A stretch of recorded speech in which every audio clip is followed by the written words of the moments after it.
महाराष्ट्र शासनाने नुकताच एक महत्त्वपूर्ण निर्णय घेतला असून राज्यातील सर्व सरकारी व निमसरकारी कार्यालयांमध्ये मराठीतच संभाषण करणे अनिवार्य करण्यात आले आहे।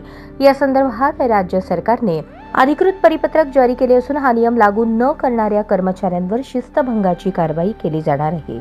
या निर्णयानुसार सरकारी व निमसरकारी कार्यालयांमधील सर्व अधिकारी आणि कर्मचारी यांनी नागरिकांशी संवाद साधताना मराठी भाषेचा वापर करणे आवश्यक आहे।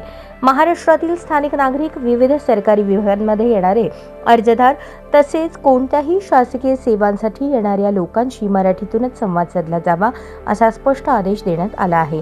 परदेशी नागरिक किंवा महाराष्ट्र बाहेरील अशा राज्यातील लोक जे मराठी भाषिक नाहीत त्यांच्यासोबत हिंदी अथवा इंग्रजी भाषेत संवाद साधण्याची मुभा राहील, मात्र अन्य सर्व प्रकरणांमध्ये मराठीतूनच व्यवहार करावा लागेल। हा नियम मोडणाऱ्या सरकारी कर्मचाऱ्यांवर शिस्तभंगाची कारवाई करण्यात येणार आहे।